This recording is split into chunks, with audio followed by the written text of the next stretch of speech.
10 traits of a high value rich man. You see a lot of videos online of women giving other women and even men advice on the traits of a high value man. With all due respect to them, these are purely their opinions and are not based in fact or truth. They usually give a litany of things like, oh, a high value man wants to spend time with you without expectations. Oh, he keeps his promises. The high value man will give me a back rub whenever I need one. High value man will bend over backwards and kiss my ass. And the list goes on and on. And these obviously are things that they just want in a guy. These are not actual traits of a high value man.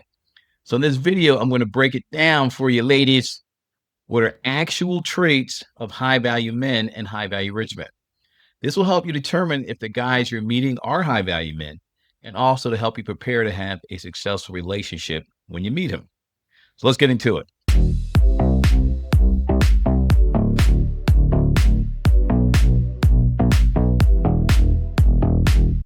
Hi, I'm Dr. Dylan Wilson, the couples coach. Since college, I've been helping couples with dating, falling in love, and relationships. In this video, I'm sharing with ladies, if you're serious about your future, tips on how to meet, date, and marry the high value rich man of your dreams. So let's define what is a trait. A trait is a distinguishing quality or characteristic belonging to a person. So a trait is not something that you aspire to, it's what you are.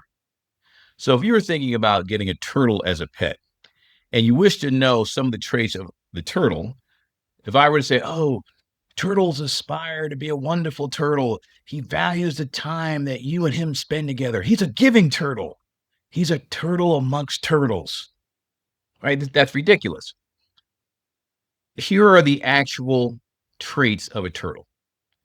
Generally solitary, though they communicate subtly. They're slow on land, agile in water. Their diet varies by species. They could be herbivore, carnivore, omnivore. They're known for long lifespans, some exceeding a century. So if you're actually serious about getting a turtle, the traits that I listed second will help you prepare yourself mentally and logistically for getting a turtle and keeping it happy and healthy. Social media influencers' personal opinions aside, if you want a high value man or a high value rich man as a boyfriend or husband, you want to know his actual traits. So here, in no particular order, are 10 common high value man traits. Number 1, high value men have ambition or initiative. Now, this is at the heart of what brought him into being a high value man in the first place. I'm not going to delve too much into that in this video. In another video, I will. And it's certainly something to prepare yourself for because it's unique being around someone who's really driven like that. Number 2, he's disciplined. There is structure to his life and order. He lives by this. Don't be surprised if he trains in martial arts, is religious, and has a regimented schedule. Number 3, he practices self-care and self-love. They tend to be health conscious to some extent because they don't wish to have built up everything only to die in their 50s or 60s. And that happens.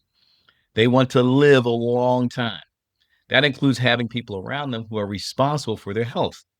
Number 1, being their wife.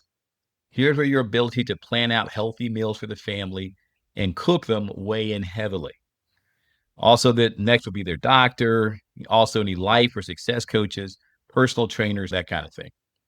Number 4, high value men tend to be generous when it's time to give gifts. It's the fun part, right?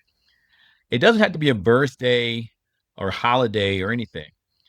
Especially if you're treating him right and keeping him happy, they'll typically want to shower you with a variety of gifts for no reason.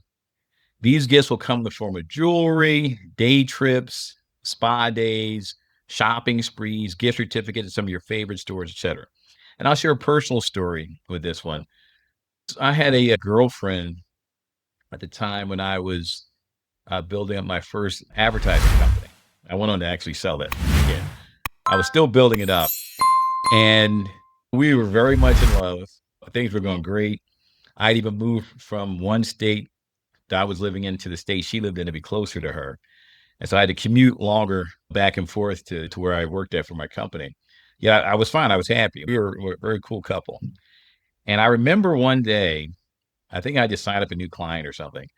And I don't know, I just felt like going out and doing something special for her. And so I knew she didn't have like a lot of jewelry. And so I went in to a business that sold women's jewelry and I selected a pair of pearl earrings. They were very elegant and just bought her a pair of pearl earrings, which are a staple that you definitely want to have in amongst your jewelry because they go great with different gowns and such. So I bought her a pair of earrings for no reason, right? And I went and gave it to her, and she was so surprised, and she loved them and really thanked me for them because she hadn't never received a gift like that before, and I had never given a gift like that before. Yet I didn't even know why I did it. What I can tell you is I just felt good in the relationship, and I knew that she loved me, and I loved her, and I wish to do something special for her. And it's just as simple as that. And that's the thing to understand when you're dealing with any type of man, really, especially for high value men. The gifts are going to be better, typically better. Yet as long as you're feeling good, that's what they're going to do. I talk about this with women all the time who kind of have designs on getting things from high value men and high value rich men. And it's like, you don't need to do that. But as long as you're making him happy, treating him right, the way he wants to be treated in a relationship, we're just built to do that. You don't have to kind of go with an agenda. If you're treating him right and he's happy, he's going to want to do stuff for you and shower you with gifts anyway. All right. Number 5, he hands out tough love for himself and even for you. So many high value men have exacting standards, more so requirements for themselves. And this is what, again, helps them to get to where they are and keep them where they are. What it also means, though, is it's going to extend to you because he wants the best for you. You know, he has your back and he wants to see you flourish. At times, it may seem off putting and even kind of mean. Maybe some of the things he may say, or he kind of pushes you or something, almost like a father figure looking out for his daughter. Yet this means he actually cares about you and loves you. Because if he didn't, he wouldn't be investing his time in you in the first place. So if you're saying you're going to do something, then you need to do it. Not doing it will fly with an average guy. Yet for the men like this, their success is based on doing what they say they're going to do when they say they're going to do it. And they're going to hold that same standard to you because the people in their inner circle have to reflect their values, especially their girlfriend and wife. All right, now I'm going to pivot for a moment. I know a lot of guys that are six-figure men and high-value rich men. Many are my friends and buddies. Some are my colleagues, and they all simply want a good woman and wife. If you're serious and have good intentions, then I'd like to help you find your high-value man. That's why I put together the most complete online master course called How to Find, Date, and Marry a Six-Figure Man. He's going to date and marry some woman. Why not you? Go to richguydatingtips.com to learn more. I guarantee you 3 things will happen when you take my course. 1, if you follow my advice, you will meet high income earning men, 6 to 7 figures or more. 2, you will start dating six-figure men. And 3, one or more of them will consider you for marriage. This course is so solid that as long as you do what I share with you, then all of that will happen for you. So if dating and ideally marrying a high value man or rich man is what you desire, then definitely check it out. Okay, let's get back into it. Number 6, typically they value their freedom to live life on their own terms, especially when it comes to their time and how they spend it and who they spend it with. 7, he tracks his financial situation carefully. He's aware of his monthly budget, what his overhead is, how much he's saving, how much he's investing, and his discretionary income. Plus, he's aware of how much money he's spending on dating you. Now, it's important to note at this point that your finances are going to be a part of the discussion. Again, this varies with different high value men, yet it's something to be prepared for because if the guy you're with isn't as big on it, great. If he is, then you're prepared for it. Your finances are still going to be a factor in the budget, even if he's a high income earner, because the whole thing is it's about building. It's about acquiring more. It's about growing what you have. So you're not going to be just essentially living off of him, even though he'll most likely be paying for the majority of things, right? You're going to be building together. And that's what you want to get into your mind is you want to get into the mindset of building something, not living off of someone, right? Building something together because that's what he's about, building. And if you're being financially irresponsible with your money, that's a big issue. It's one thing to invest your money, to save your money, that kind of thing, and then afterwards to spend it on whatever you like. When you're being financially irresponsible, that can be a big problem. That's going to be on the table for discussion. I'll give you a perfect example of this. So there was a time I was walking through a shopping center, like a plaza, and I walked past this couple. It was an African American guy and a Chinese American woman, and he was a high value man. And at the time, the location I was, it wasn't common seeing couples like that because the communities were like they didn't even live anywhere near each other. So it kind of caught my eye. And I was kind of curious about Asian women at the time as well. I walked up to him and said, "Hey, mind if I talk to you for a moment?" And he said, "Sure." And she went ahead and did something. And so I'm like, "Hey, how'd you meet her? What's going on? How'd it come about?" I'm thinking about talking to some Chinese women. And he shared his story with me. And I remember a couple of things that he said. He said, "What's interesting is the values are completely different than a lot of women." And one of the things he mentioned was this. He said, "Listen, I try to take her out." Remember, we established before that they want to do, if they're happy in a relationship, they want to, I won't say spoil you. They want to let you know that they appreciate you. And part of it is usually doing stuff that they know that you like and giving you gifts and stuff, right? So he says, "I try to spend money on her, Dylan. I try to take her out to dinner." He says, "She won't let me spend money on her. Every time I say, hey, listen, I'm going to take you out to a nice restaurant tonight," she says, "No, we need to save our money so we can buy a house. I'll cook."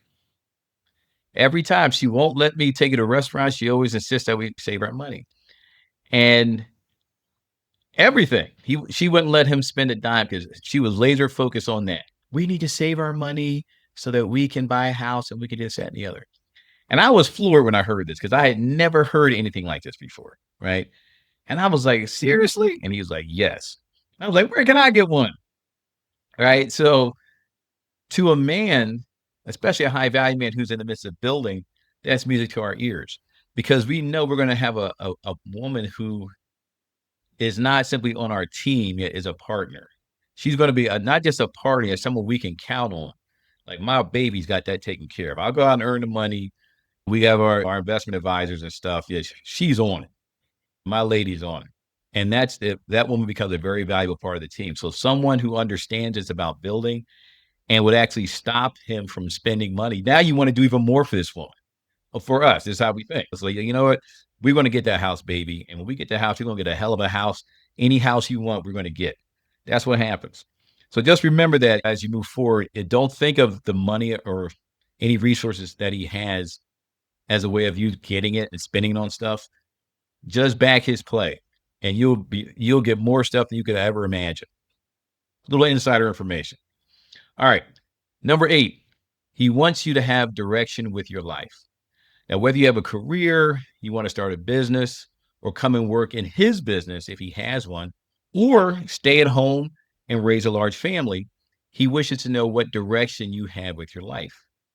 You got to have some direction. I've met women, and I'm going to cover this in other videos, that literally didn't wish to do anything. And they had listened to a lot of these social media influencers where they just wanted a man that would just take care of them. And they didn't wish to have a job. They didn't wish to have kids. They just wished to sit at home and have money and be able to go out and shop whenever they want. That's not wrong. Yet that's very unattractive to the majority of high value men. We don't wish to usually have a woman like that. And when there's that type of relationship, it comes with strings attached. And in another video, we're going to cover what those strings are. They're not very good strings either. All right, number 9, he's usually very family focused and family oriented. He wants the best for his family. That means great schools and great health care for the kids, maybe even homeschooling, the children being active in sports and in the arts. And they oftentimes want 2 to 3 children. There was an old saying before when you have like 2 kids, it was rich man's family. It hasn't changed a lot. There are some that want a lot, like in cases of Nick Cannon and Elon Musk. Some guys want large families. That's part of the motivation, believe it or not, on why they become high value men or high value rich men, because they actually want a large family.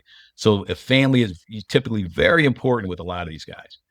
It's also very common for them to help his wife's family as well. And I see this a lot even amongst my friends, oftentimes helping them to get started in businesses of their own or even help them grow their careers. He is good for everyone. And I'm saying, with even amongst my friends, seeing this around the world, not just in the States. This is just a characteristic, a trait that's common in a lot of high value men, especially high value rich men. And finally, number 10, he wants his mate to have good mother qualities. He's also looking at you. Again, we just covered that he's family oriented, right? So he's also looking at you because he wants to have good standards for his children. And that means especially for his daughters, because whoever you are is what his daughter is going to grow up to become. Sons usually take more after their father. There's exceptions. For the most part, they take after the dads. Yet their daughters most likely is going to become you. So if there's anything that you need to address in yourself, emotional scars, emotional hurt, baggage from past relationships, any psychological issues, relationship issues, therapy, counseling, hypnotherapy, all it works. Make the investment in yourself, because that's something you definitely wish to address, even if it wasn't with a high value man, because it will pass on to your children. There's a saying in certain religions, the sins of the father pass on to the son. It's the same with the mothers. In other words, any issues that dad has, the son typically picks up. And usually the daughters too. It's the kids, really, not just the son, especially sons. It's the same with moms. So if you have issues in you and you don't address them, it's very likely that's going to pass on to your daughters. And not only is that a timeless saying, yet it holds true. So because of this is one of the reasons I encourage women not to go through a hoe phase. Again, I have a lot of friends that are women, and we talk, right? And so they tell me what's going on, especially if you have different relationships they're going through. And I always share with them, do not, whatever your girlfriends are telling you and you're hearing on social media, do not listen to, do not go through a hoe phase. One, because it's very challenging to end the hoe phase once you begin. And two, I'll tag on this. Most hoe phases, women who want to go through hoe phases, it's years, not 1 year, not 6 months. It's years. I don't really know of any that really end the hoe phase unless they get into a relationship that sticks. So they just stay in a hoe phase for a long time. And number two, you typically develop hoe energy. It's like a whole energy bubble that surrounds you that you're not even aware of. We can, especially guys who are used to talking to women, we can usually pick out the hoe in the group. So if there's like a group of like 4 or 5 women, and then we're talking to them, like, getting them laughing and stuff, we could pick out the hoe in the groups because she has that hoe energy bubble around her, right? And you'll have that hoe energy bubble and you won't even be aware of it. And while a lot of guys may wish to have sex with a woman with hoe energy, they certainly don't want to make her a wife or the mother of their children. Like to get more rich guy dating tips in your inbox? Sign up at richguydatingtips.com and make sure you watch my next video. High value men have options. Here's why. See you next video.